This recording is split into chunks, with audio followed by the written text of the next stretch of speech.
Bismillahirrahmanirrahim.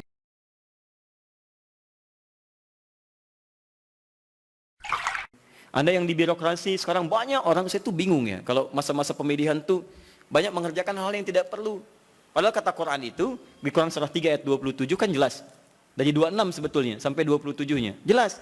Qulillahumma malikal mulki tu'til mulka man tasha' wa tanzi'ul mulka mimman tasha'. Katakan kekuasaan itu hanya milik Allah. Allah berikan pada siapa yang kehendaki. Jadi kalau ada orang baik diberikan supaya kebaikannya menyebar pada rakyatnya. Kalau ada orang jelek kemudian dia bisa naik, untuk ditunjukkan ada yang salah di tempat itu harus diperbaiki. Supaya dia bisa diganti dengan yang lebih baik. Itu maksudnya. Tapi kekuasaan itu Allah yang tetapkan. Makanya orang-orang yang pandai itu dia akan mendekati Allah. Dia akan memohon supaya diberikan petunjuk. Kalau diberikan dia lakukan hal-hal yang baik. Maka mendekat dia baca ayat-ayat itu.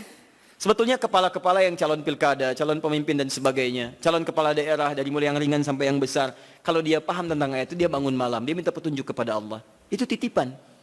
Karena kalau cuma jadi pemimpin, Firaun pun pemimpin. Tapi kepemimpinan Firaun diabadikan bahkan dalam Al-Quran sebagai contoh, karena itu belum tentu mengantarkan dia ke surga. Hati-hati. Ada orang diberikan kedudukan, dengan itu dia bisa ke surga. Ada orang diberikan harta, dengan itu dia bisa ke surga. Ada orang diberikan pengetahuan, bekal itu untuk ke surga. Ada orang yang hanya diberikan tenaga, karena itu yang membuat dia ke surga. Bilal mendapatkan tenaga, dengan itu dia pakai adzan. Ali mendapatkan pengetahuan, dengan itu dia pakai berdakwah. Baik, sebagian sahabat mendapat kedudukan, di antara mereka ada Umar bin Khattab. Ya dipakai untuk mengantarkan ke surganya.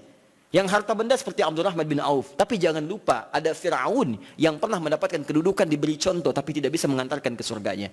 Ada Qarun yang ketika dia punya harta hanya dipakai foya-foya. Jadi kalau orang sekarang hanya ingin ikutan foya-foya, dia ketinggalan, telat dia. Keduluan Qarun. Katakan pada orang kaya, ya ibu-ibu sosialita misalnya, yang cuman gosip datang macam-macam. Kalau cuman begitu, katakan terlambat. Sejak zaman Nabi Yusuf sudah ada sosialita yang cuman gosip. Kumpul-kumpul. Katanya di sini ada orang ganteng ya. Sampai kejebak kan situ. Oh, tuh. Emang dia nggak tahan. Yusuf keluar. Begitu keluar, wah, ma hadza basyarin hadza illa malakun karim. Ini sih bukan manusia, ini malaikat yang sedang menyamar. Ganteng-ganteng Nabi. Oh. Orang sekarang ganteng-ganteng serigala. Digosipin lagi. Tuh, udah ada kasusnya banyak. Jadi untuk apa kalau cuma kumpul-kumpul nggak ada kerjaan, harta dibanggakan, cari ayatnya. Begitu Anda dihadapkan pada suasana itu, baca, malamnya bangun, sujudnya lamakan, sholatnya pilih yang sesuai.